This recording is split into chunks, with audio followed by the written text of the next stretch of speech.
So the Q60 is not new. It's been around since 2016. It was formerly known as the G37 or the G35. And now you've got three different power plants with the Q60. You have the 2-liter power plant. It has 208 horsepower. Or you can go with the 3-liter, 300 horsepower engine. Or you can go all the way up for the Red Sport, which is going to have 400 horsepower out of a twin-turbo engine. Now, you'd never know it by the outside. With other than a couple badges, this car is very quiet on the outside. I didn't even know it had this kind of power until I just stumbled upon it at an auto show. So stick with me while we check out the Q60. So the Q50 is essentially the same thing as the Q60 with 2 extra doors. You have a different front and rear fascia. You have some different wheel options. You have virtually the same exact interior with some different colors that are available. But more importantly, you have all of the same different trim levels, including the Red Sport 400, and they perform about the same. So the Q60 arrives with a base price of about $40,000, and it features a well-sculpted body and nice flaring wheel arches over the front as well as the rear wheels. And of course you have these LED taillights and LED headlights along with your daytime running lights. Now there are 2 base trim levels available, if you call any of them base. You have the 2-liter Pure or the 2-liter Lux, and both are available in rear-wheel drive or all-wheel drive. Now you have a standard 19-inch two-tone alloy wheel wearing run-flat tires at 255/45/19 all-season tires. You have many key features that are available on upper trim levels, so it just doesn't look like a base model at all. And of course you have these nice indicators in your mirrors. So the base engine is a 2-liter turbocharged 16-valve inline-4, producing 208 horsepower at 5,500 RPM and 258 foot-pounds of torque at 1,500 RPM. Now match that to a 7-speed automatic and you'll get 22 miles per gallon city and 30 highway. Now with a curb weight that's a little over 3,700 pounds, you should see a 0 to 60 time of about 6.9 seconds and that quarter-mile time right around that 15-second mark.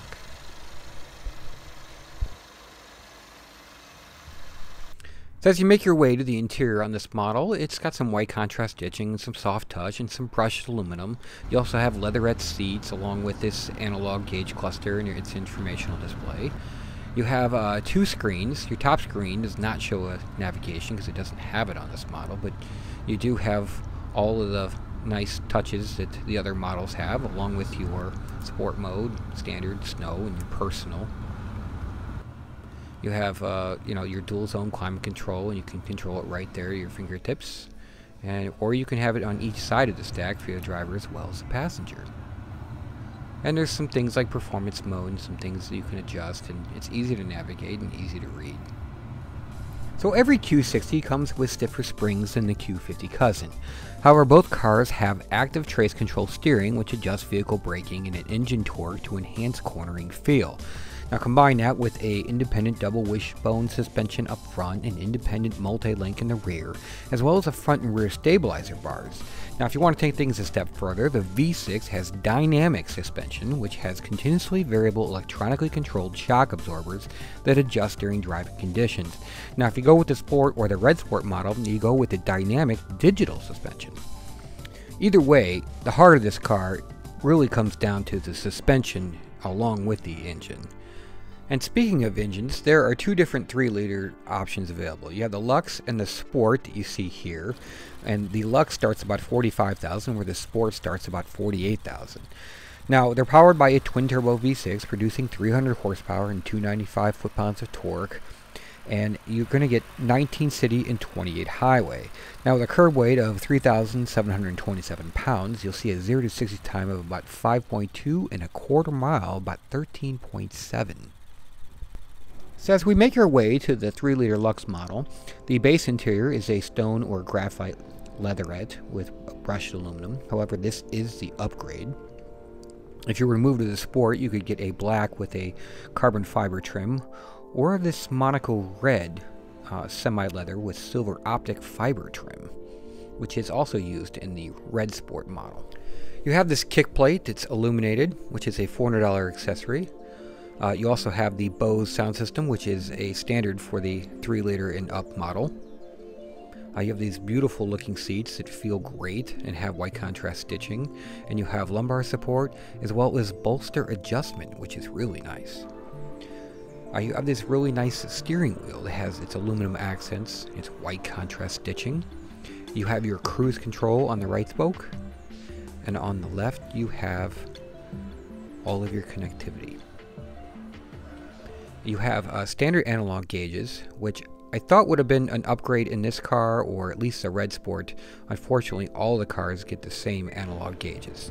A deal breaker for some it's no big deal. You do have really nice soft touch and white contrast stitching that runs along the dash. And of course your fit and finish is just fantastic. You do have a nice navigational screen, it's 8-inch, along with all your apps and everything, along with your heated seats. Everything flows very nicely right down the console to your 7-speed automatic transmission and your rotary knob for your map.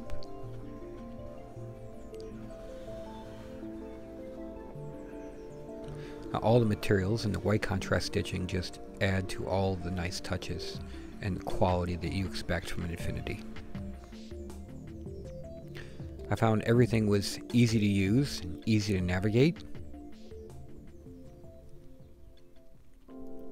I like to have different toys to play with. This showed the fuel consumption. You had G-force meter.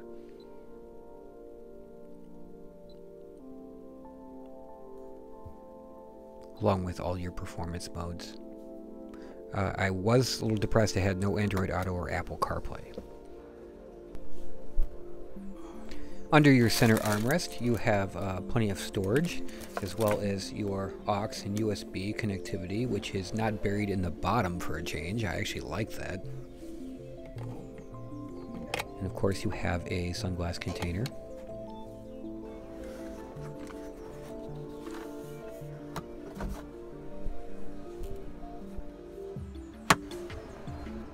Now getting to the back seat, you do have a power seat, which can be controlled by the passenger getting in the back, which is nice. You're not trapped for a change. And getting in was much easier than I ever thought imaginable. And as you can see, as I lower the seat back, all the way back, I still had room for my knees, which is amazing. And you had map pockets on each seat as well.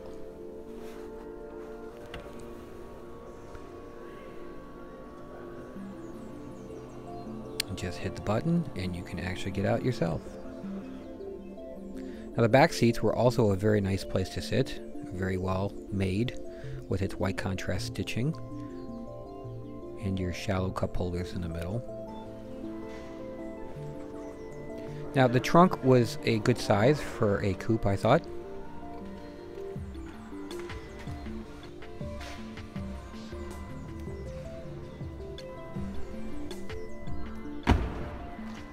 An impressive car. So the Red Sport 400 starts at a base price of $52,000, and by the time you add all the packages and must-haves, it's really a price of about $63,000. But what you're getting is a uniquely styled sport coupe with fabulous fit and finish. This one's trimmed in a liquid platinum silver color. It's available in a rear-wheel drive or all-wheel drive. The rear-wheel drive actually comes with a 255 35R20 in the front and a 275 30R20 in the rear. This one's wearing a special 20-inch wheel that was special ordered through Infinity with its standard red brake calipers there. Or you could go with just the standard wheel, multi-spoke wheel there. These exhaust tips are only on the S model.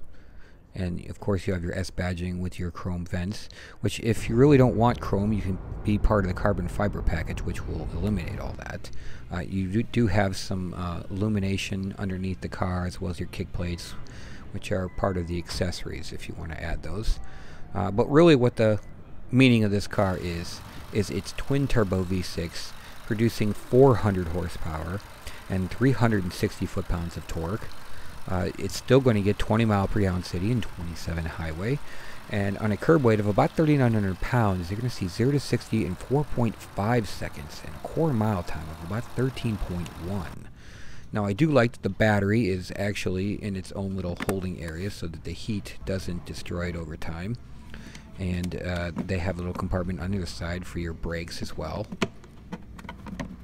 giving it a nice finished balanced look. As you make your way to the Red Sport 400, this has a Monaco red leather interior with silver optic fiber trim. You have these nice sport pedals. Now if you don't like the Monaco red, you can always go with the graphite and carbon fiber trim, or the gallery white leather with the silver optic fiber trim. All the operating systems were pretty much the same as they are in the other cars.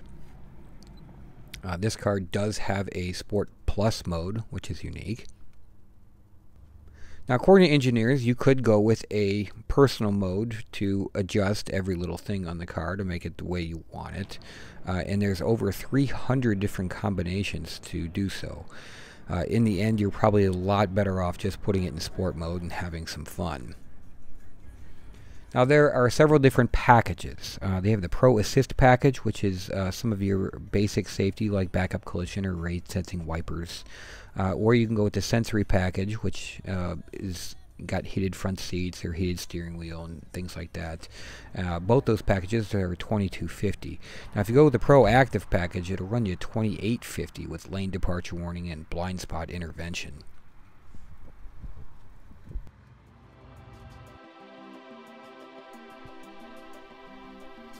So the Q60 is a gentleman's sport coupe, which carries a classy, grown-up swagger to it.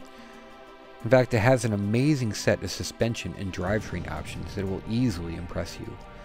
However, there seems to be criticism for a basic analog gauge cluster or an operating infotainment system, but you might want to just overlook that for a usable back seat. I know I can every time I put my foot down. Thanks for watching.